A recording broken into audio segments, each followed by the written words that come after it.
오늘은 서너 가지만 개선해도 라는 주제로 하나님의 은혜 받으시길 바랍니다.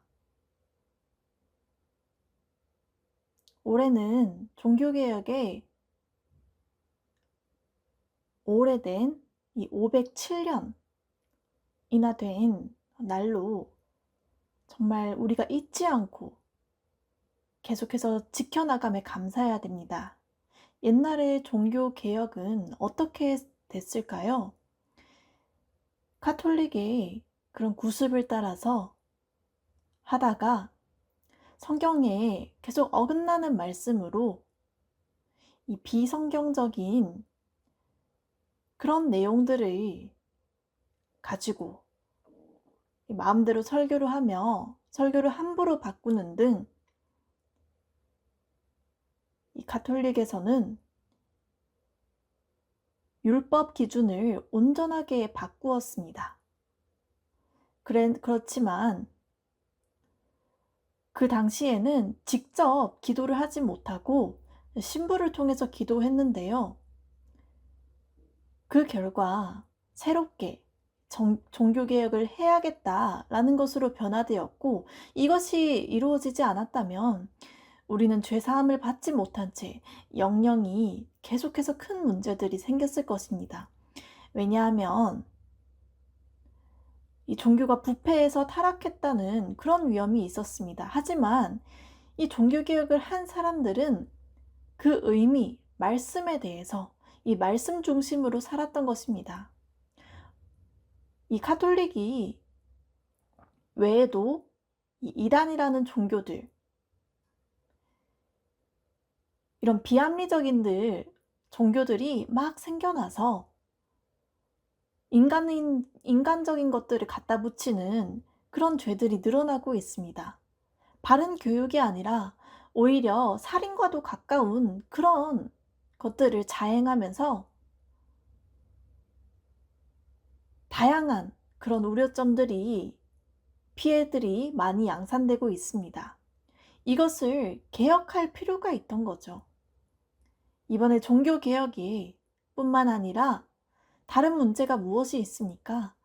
바로 차별을 없애는 그런 법들이 이제 생겨났는데, 바로 포괄적인 차별금지법이라고 해서 장애인의 차별을 금지하지 말고 또 그것에 입각해서 남자 여자를 차별해서는 안 된다라는 것이 포함되었던 것입니다. 이것이 장애인 차별금지법과 비슷하다고 생각해서 본인들 마음대로 그것을 악법으로서 악용을 해서 포괄적인 의미로 섞여서 불렀던 거죠. 그것을 포괄적인 차별금지법이다, 이런 사회 현상들이 계속해서 커지고 있는 것입니다. 여기에 대해서도 자세히 설명드리겠습니다. 오늘은 아모스 2장 4절에서 8절 말씀 함께 보겠습니다.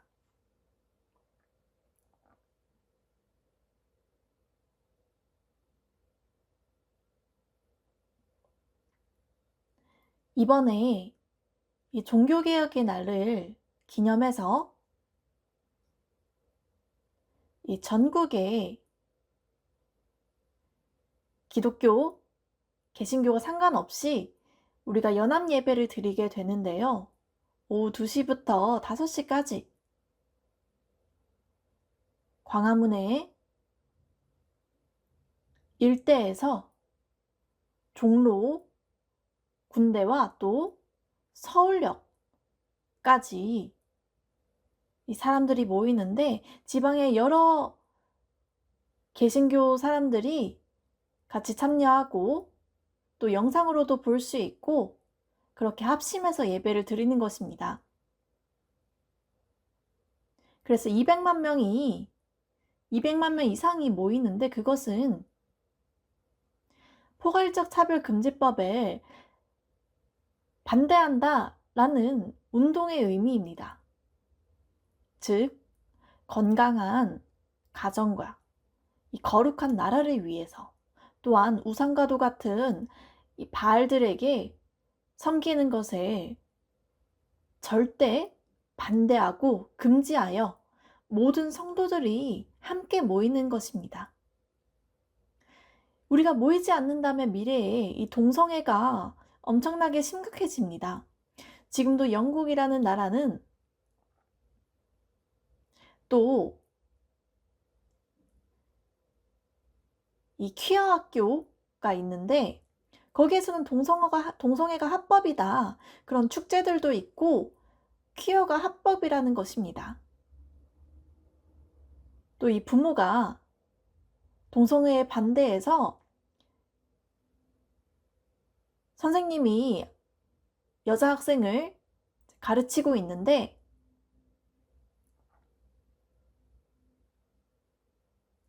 학생은 나중에 결혼을 하고 싶지만 동성애가 된다라는 설명을 들었을 때 정말 갈등을 느끼지 않습니까? 향후에 성장했을 때 나는 남자랑 결혼하고 싶은데, 그렇지만 성인이 됐을 때 오히려 남자가 남자끼리 결혼할 수도 있는 그런 정체성의 혼란을 겪는 일이 벌어질 수 있다는 것입니다. 아이 정서상 혼란이 가중되는 거죠. 남자와 여자와 결혼하는 것인데 남자와 남자가 결혼한다? 선생님이 그것을 가르친다? 이 상황이 더욱 악화시키는 거죠. 집에 갔더니 학교에서 이런 동성애 합법을 가르치더라. 남자와 남자, 여자가 결혼해도 된다, 라고 하는 것을 부모가 들었을 때 얼마나 상심이 크겠습니까? 그것을 또 강요받아야 되는 현실인 것입니다. 학교에서 어떤 행사에서 동성애들 모두 다가 있었는데, 거기서 이제 여장을 하고, 남자가 여장을 하고 여자 행세를 했습니다. 그런데 그것을 반대하자 학교에서는 그 반대한 사람에게 오히려 강압적인 태도를 보이고, 부모에게 전화를 했는데도 보이지 않는 사건이 일어난 것입니다. 여러분들 어떻게 생각하십니까? 여성을 이것은 차별하는, 폭행하는 것과 마찬가지입니다. 동성애도 인권적이다 라고 하는 것에 반해서 이것은 폭력적이다 라는 것의 입장이 다른 것입니다. 심각하지 않습니까? 공부하는 것보다 동성애가 좋은 것이다 이렇게 주입하는 것이 마땅하다고 생각합니까? 이 캐나다를 보시면 동성애 반대 운동에 있다면 그것을 하지 못합니다. 학교 내에서 그것을 한다면 바로 감옥행입니다.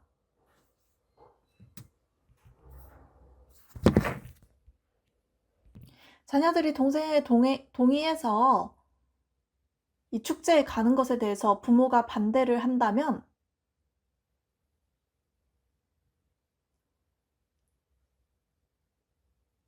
그것이 부모가 곧장 감옥으로 갈 수 있다는 것입니다. 자녀를 정말 사랑해서 그런 말을 하는데 어떻게 감옥에 갈 수 있습니까? 이것은 이율배반적인 거 아닙니까? 정말 자식을 사랑해서인데 그것을 가볍게 오히려 여기는 이런 행태가 벌어지는 것입니다. 자식을 정말 사랑하는데 어떻게 이런 일이 있을까요? 정말 이상한 세상이지 않습니까? 사랑이 오히려 잘못된 것으로 기결되는 것입니다. 그래서 우리가 모여서 합심 기도를 하는 까닭입니다.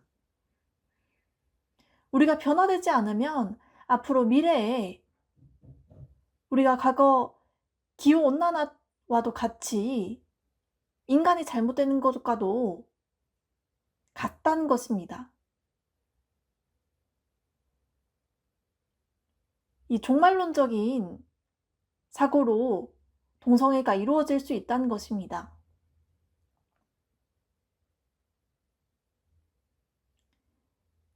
이 한국은 이 남자 여자가 있을 때 여자 그룹도 몇 명 있을 수 있고, 목욕탕에서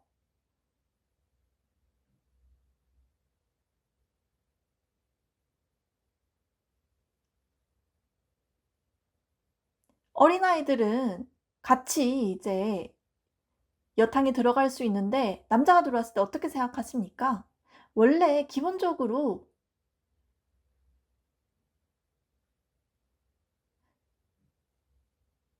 이 수술을 하고 난 남성이 여자에 들어왔을 때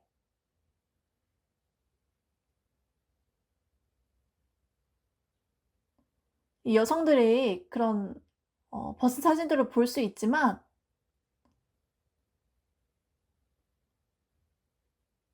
계속 남성이 그냥 들락날락 이 어린아이들이 하는 것을 자칫하면 어 어려운 일들이 일어날 수 있는데 그것을 방치하는 꼴이 아닙니까? 그래서 이 "목욕탕에 인권이 있는 것이다." 이런 잘못된 말을 하는 것입니다. 목욕탕에서는 안 받아주려고 하지만 이 사측에서는 그것을 모르고 안다면 그렇게 하면 안 되는 거죠. 여성의 신체를 그대로 드러내는 것이기 때문입니다.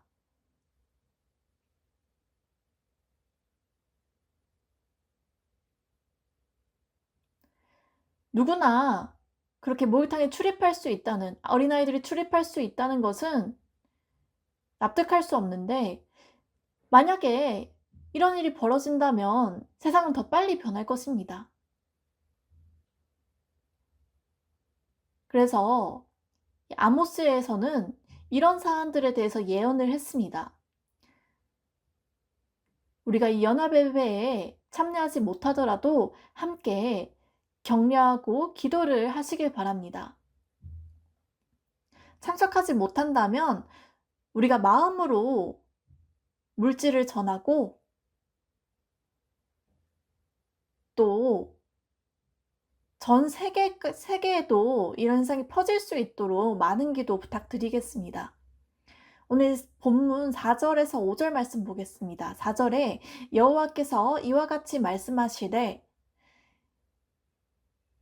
이 유다의 예루살렘 근처 즉 나눠져 있었는데 분단돼 있었는데 이것은 이 솔로몬 왕 시절의 사건이었기 때문입니다. 이 3대 왕의 남북이 갈라져 있었습니다. 이때 이 세 가지, 서너 가지 죄를 지었습니다. 원래 기본적으로 세 가지, 세 번째까진 되는데 네 번째는 용서할 수 없다라는 말이 있지 않습니까?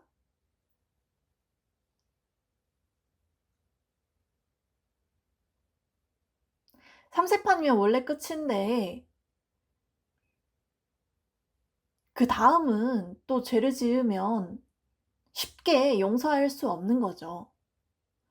그것이 이제 죄성으로 물들기 때문입니다. 기본적으로 하나님 법에서는 이 세 번째까지 이제 마지노선인데 하나님이 가르치는 목적으로 계속해서 가르치는 게 않습니다.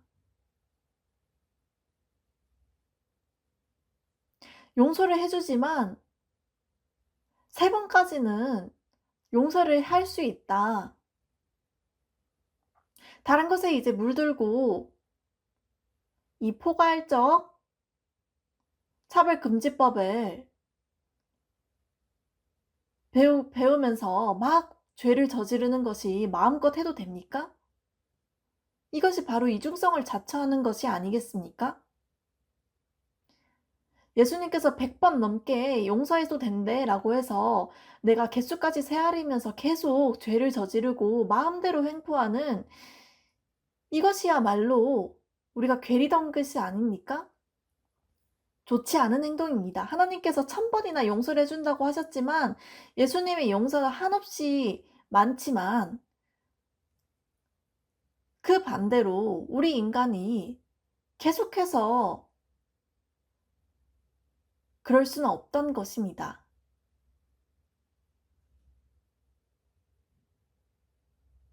우리가 교통사고를 냈을 때 몇 번을 용서합니까?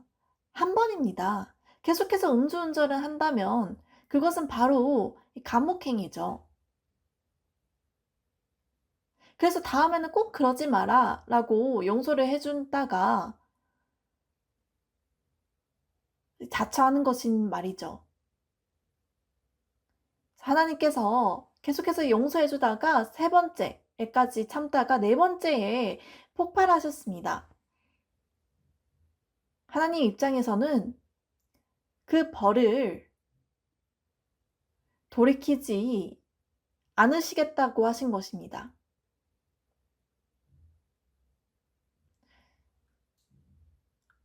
벌이 그냥 가벼운 체벌 정도로 끝나는 것은 오해입니다. 이것을 다들 벌로 착각하는 경우가 있는데 정말 대단히 오해하신 것입니다.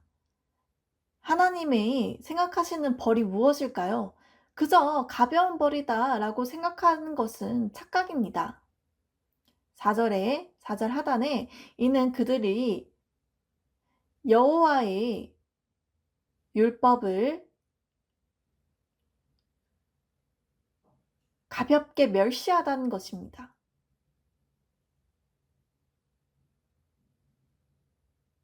유다가 법을 순종하지 않고 오히려 가볍게 여겼습니다.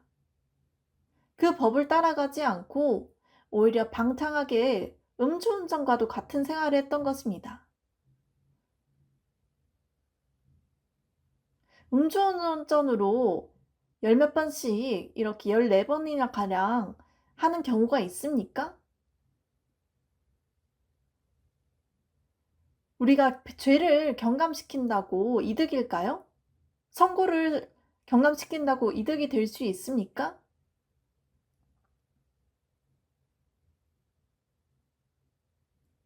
시험 끝나고 운전을 했다가 걸려서 두 번째 때 또다시 운전면허를 신청하고 그전에 음주 측정을 하는 것이 먼저입니다.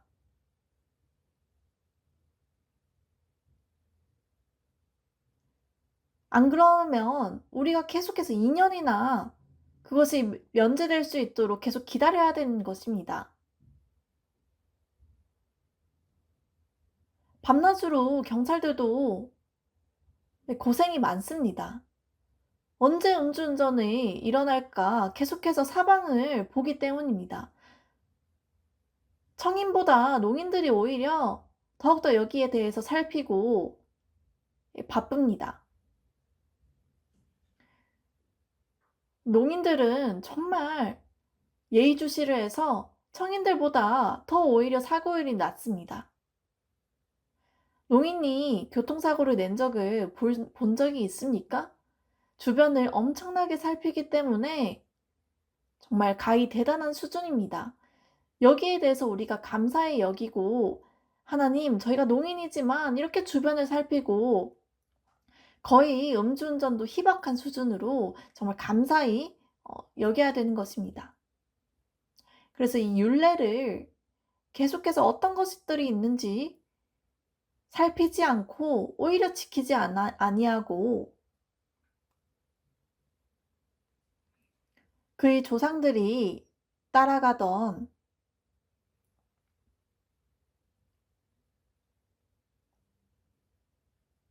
그 거짓 것들을 배웠습니다. 그래서 믿음이 약해지며 결국에 미혹되었던 것입니다.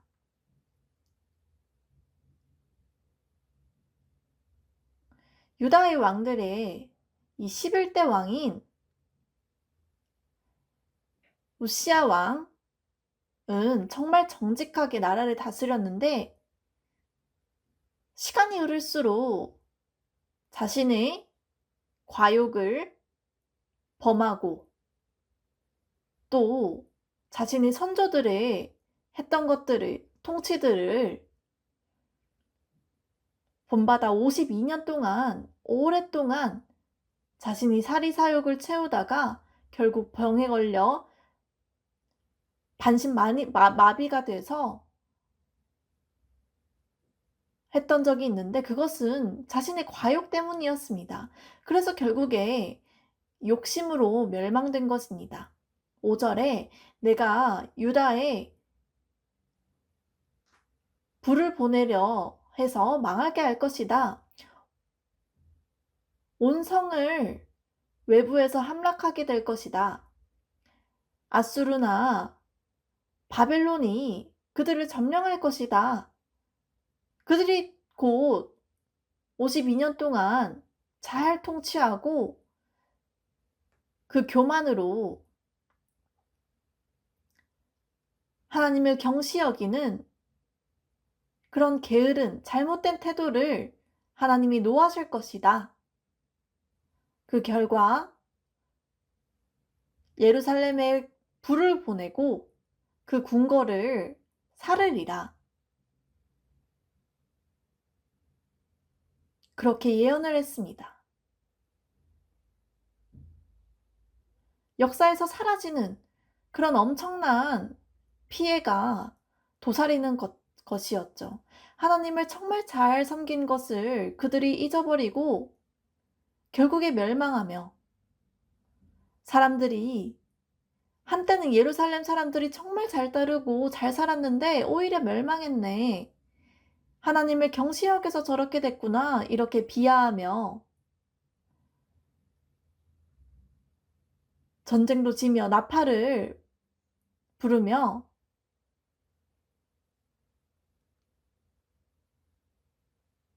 또 예전에는 전쟁에서 다 이겼는데 지금은 오히려 하나님을 따르지 않고 없는 듯이 생활하는 그런 가증스러운 모습을 생각했습니다. 그들의 교만이 이를 작용했던 것입니다. 본문 6절 말씀을 보면 여호와께서 이와 같이 말씀하시되 이스라엘에 서너 가지 죄로 말미암아서 그런 반복된 죄를 지었다. 내가 그 벌을 돌이키지 아니하리니 이는 그들이 은을 받고 이는 곧 뇌물을 의미합니다.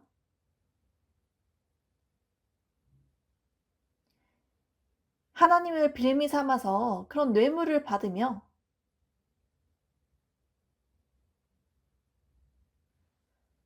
하나님께 뇌물을 주는 것이 어떻게 생각합니까? 감히 있을 수 없는 일 아닙니까? 누군가에게 도움을 받고 멸망하지 않게 해달라, 나라를 잘 다스리게 해달라 하면서 뇌물을 주는 것은 결코 있어서는 안 된 일이었습니다. 조금이라도 그 뇌물을 전하는 것은 아닙니다. 큰 실수를 이것이 범하기 때문에 결국 망할 수 있다는 것입니다. 정말 정직하게 하나님 앞에 맹세를 하면 그것이 더 오히려 큰 유익입니다. 다른 나라 사람들에는 경청하고 귀 기울이며 그 인격을 가지면 결국에는 우리가 이길 수 있다는 것인데 우리의 교만으로 결국 멸망한 것입니다. 그래서 그들이 은을 받고 의인을 팔고 그 욕심으로 자신이 배를 채우고 의인에게 죄를 뒤집어 씌우는 일들이 허다했습니다. 재판에 가서도 죄인들이 뇌물을 받고 그것을 오히려 잘못 판단해서 뇌물을 주지 않는 사람에게 오히려 가짜 뉴스를 전하고 그것으로 억울하게 옥살이를 하는 사람들이 많았습니다. 그런 가증함으로 말미암아 보냈던 거죠. 그리고 신발 한 켤레를 받고 그것을 받는다면 여러분들 어떻게 생각합니까? 옛날에는 신발이 금값과도 같았습니다. 이 사막에서는 신발이 없으면 걷기 힘들었기 때문이죠.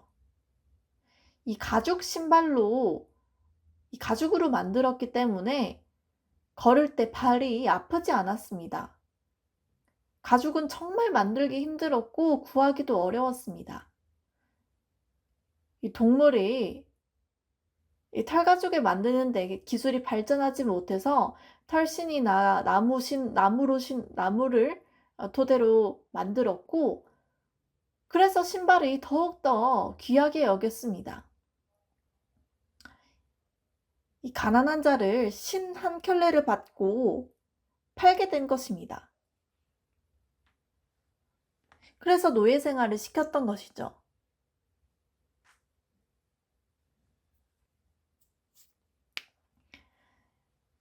여러분들, 가난한 사람을 팔면 어떻게 생각합니까? 이것은 곧 믿음에 실족한 어리석은 자로서 바로 우리가 노예가 되는 것입니다. 세상의 미혹이 되는 것입니다. 그렇게 평생 우리가 헛된 것을 품고 사는 것입니다. 하나님의 말씀에 귀 기울이며 이것을 물리친다면 우리가 의인으로서 다시 되돌아오고 아버지에게 영광을 돌려받을 수 있을 것입니다.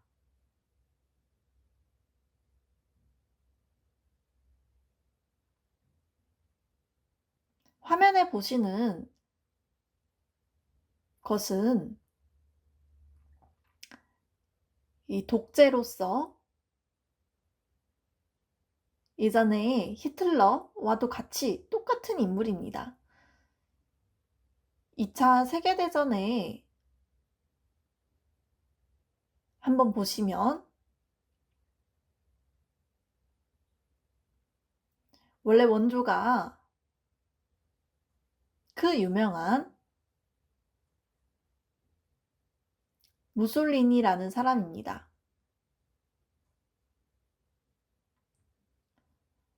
히틀러보다 독재 정치의 원조가 무솔리니였던 거죠.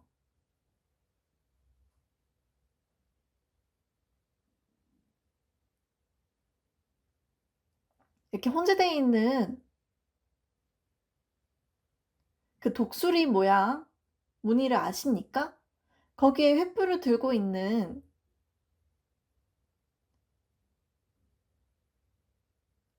이 여운과 또 같은 인물의 형상을 무솔리니가 따서 거기에 매력을 느꼈던 것입니다. 그래서 아직까지도 지금도 그 과거의 것을 반복되고 있는데 이것을 지우려고 했습니다.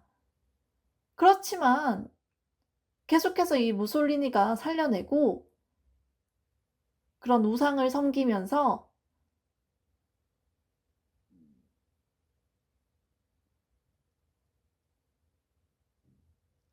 완전하게 사람들을 말살시키고 또 다른 자기가 보기에 매력적인 것들을 가져와서 우상시했던 사람입니다. 그리고 언변은 정말 뛰어났습니다. 그래서 누구든지 말싸움으로 이길 싸움이 없었고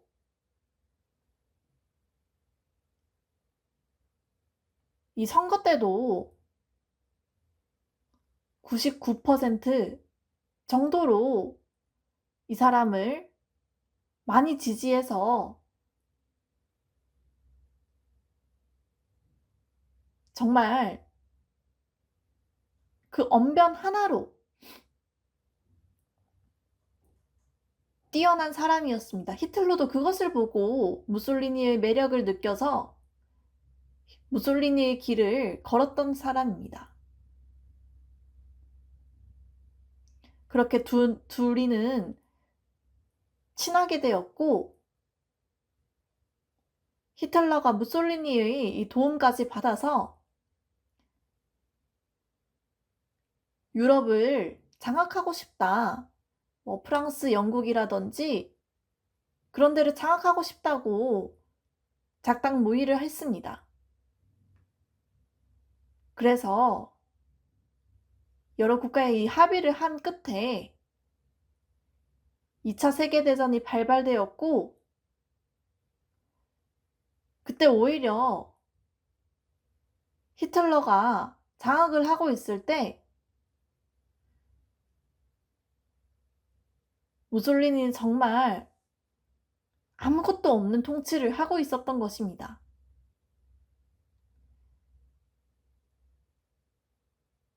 불과 30-40년 전에 이런 일이 막 벌어졌는데 러시아나 중국 또한 이런 현상이 퍼져서 바로 무솔리니와 같은 그런 독재의 길을 걷고 있는 것입니다.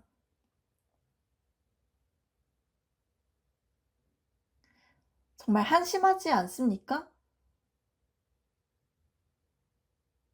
히틀러가 똑똑한 것이 아닙니다. 그저 아부를 잘해서 자신의 영광을 드러내기 위해서 그렇게 살았던 거지, 뒤에서는 자신이 어떻게 통치하는지 다 조언을 받고 앞에서만 떠들어대는 허풍에 불과했습니다. 사람들을 이 히틀러를 왜 믿었을까요? 바로 하나님을 배우지 못했기 때문입니다. 그런 어리석은 생활로 결국에는 멸망하는 지름길이 왔던 것입니다. 7절에서 8절 보겠습니다. 7절에 힘없는 자의 머리를 티끌 먼지 속에 발로 밟아. 이 힘이 정말 머리털이 있는 힘이 있는 자들은 모발이 강한데 단백질이 부족하거나 병이 생긴 사람들은 머리가 잘 떨어지지 않습니까? 그렇게 해서 티끌의 먼지 속과 같은 건데 싸움을 하지도 못하고 그렇게 발로 밟히는 그런 모양새였습니다. 그 연약한 자의 길을 굽게 하며, 이것은 우리가 고생하고 고통받는 것입니다.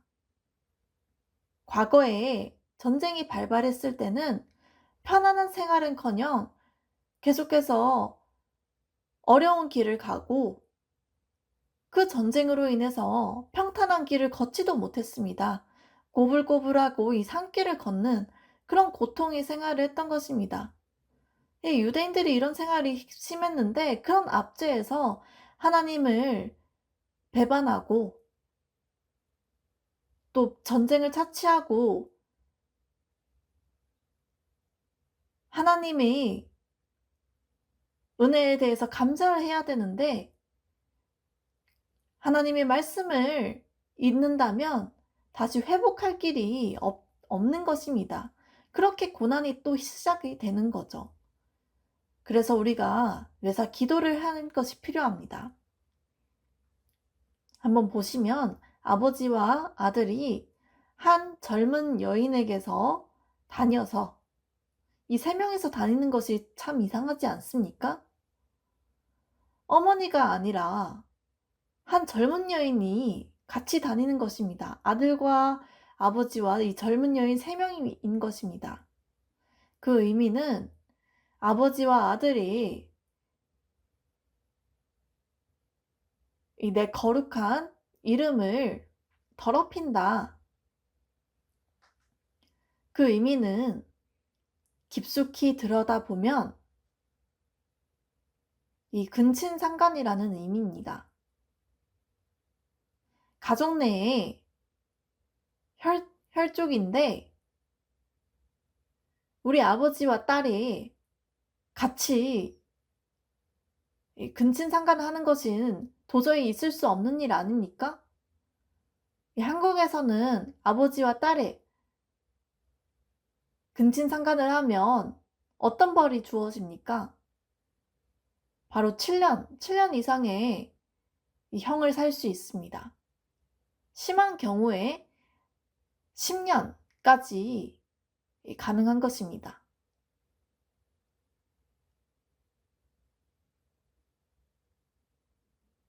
왜냐하면 이 근친상간은 정말 위험하고 이것은 사회에 악영향을 미칠 수 있으며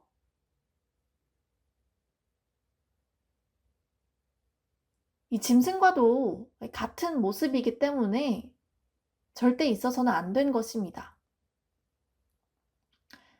하나님을 경배하지 않고 오히려 이런 일들이 자행되었는데 아담과 하와 사이에 태어난 자손들이 이 근친상간을 금지했고,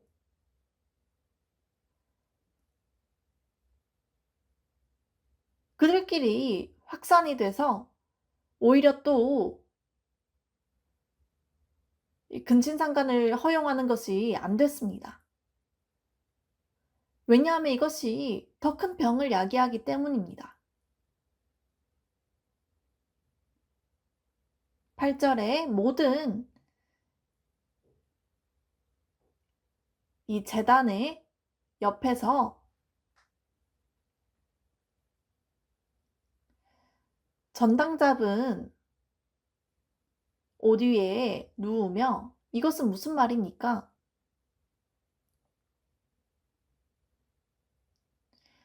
성령이 있는 집에서, 우리가 이 교회라고 생각해 봅시다. 여기에서 자기가 마음대로 들어와서 그냥 아무 때나 누워서 자고, 제단이 있음에도 불구하고 마음대로 누워서 자는 것으로 하나님을 배반하는 것과 대적하는 것과 똑같은 것입니다. 두려움도 없는 채 말이죠. 이 그들의 신전에서 이 벌금으로 얻은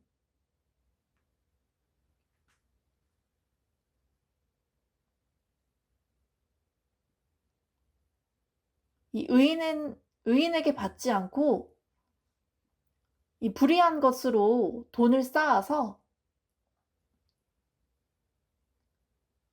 그것으로 포도주를 사서 교회의 성스러운 제단에서 함께 술을 마신다는 것입니다. 오늘날 이 유럽 교회에 원래는 상전이 교회에 들어오면 안 되는데, 술집이나 카페에 십자가가 붙어 있고 그대로 거기서 술을 마신다는 것입니다. 이것 또한 하나님을 농락하는 것이나 다름없습니다. 교회에서는 술과 담배를 행하는 것이 말이 됩니까? 그것을 하고 싶다면 오히려 교회 간판을 떼야 되는데, 오히려 그곳에서 술을 마시고 담배를 피는 그런 일들이 일어나는 것입니다. 그것은 하나님을 정말 가볍게 여기는 것입니다. 교회인데 어떻게 이런 일을 가볍게 하나님을 생각할까요? 그것은 하나님을 모욕하는 것과 다름없습니다. 이 아모스에 적힌 것과 똑같은 것입니다. 이것이 오늘날에도 아모스에 적힌 글귀대로 자행되고 있는 것입니다. 2400년 전에 있었던 일인데 오늘날도 똑같은 상황이 벌어지고 있는 신기함이 연출되고 있습니다.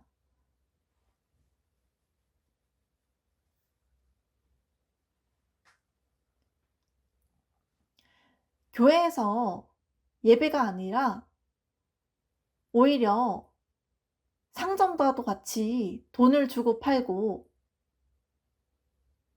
예식장도 하고 그렇게 번갈아 하면서 형식만 교회이지 그 안에서 예식도 하고 기도는 하지 않고 결혼식 예약만 하기에 바쁜 것입니다. 이곳에는 성령이 죽은 것과 마찬가지입니다. 하나님이 인내를 하고 있다가 몇 번을 봐주고 있다가 서너 번째, 네 번째 때 어떻게 할지 아무도 모릅니다. 한번 다시 생각해 보시길 바랍니다. 이 포도주를 마심이니라 라는 것을 하나님이 보시고 과연 그들을 용서할까요? 예수님을 이 땅에 보내시는 것으로 끝난 것입니다. 더 이상 변혁은 없습니다. 그렇게 이제 심판이 시작될 수 있습니다. 형제 자매님들, 우리가 용서를 받은 것에 감사해야 됩니다. 우리가 멸망하기 전에 미리 회개를 하고 그렇게 영생을 얻는 은혜를 여러분들이 받으시길 바랍니다. 함께 기도하겠습니다. 성령님의 함께 하신 하나님 아버지, 이 교회를 주시고 실수 없이 하심에 감사합니다. 항상 이 모든 어려운 상황에 이 세상의 근심 염려를 우리가 빠지지 않고 낙담해하지 않고 인도해 주심에 감사합니다. 그런 평안을 우리에게 주소서. 최근에 이 번지고 있는 교회 내에서의 그런 카페, 술집, 상점, 이런 행위들이 교회를 썩게 하는, 하나님을 모독하게 하는 그런 경우가 아닌가 싶습니다. 이런 일들이 비일비재하게 많이 일어나고 있습니다. 양심이라고는 찾아볼 수도 없는 그런 행태들이 많이 일어나는데 예수님께서 언제 다시 이 세상에 오실지 모릅니다. 우리가 즉시 이것들을 회개하고 이 모든 것을 다시 바꿀 수 있어서 예수님께서 심판을 미룰 수 있는 그런 구원을 우리가 복음을 전하고 이끄는 데 도와주옵소서. 하나님께서 함께 하시는 그 은혜로 우리가 복음을 전하게 하여 주옵소서. 오늘날 전국에 이 10월 27일 우리가 예배 기도회가 있습니다. 이 교회와 또 이 교회를 이 본질상 썩게 하는 그런 동성애에 관해서 우리가 포괄적 차별금지법에 반대하고 또 거기에서 우리가 함께 모여서 200만 명이 함께 합심해서 예배를 드립니다.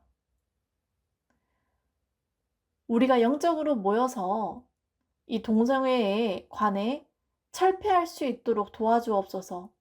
아버지의 지혜가 필요합니다. 우리에게 더욱더 강한 지혜를 주옵시고 심령에 뿌리를 끊어서 이 동성애에 합법화해야 되는 문제에 대해서 변화시키고 또 과거에 우리 교회가 다시 회복될 수 있도록 하나님 인도하여 주옵소서.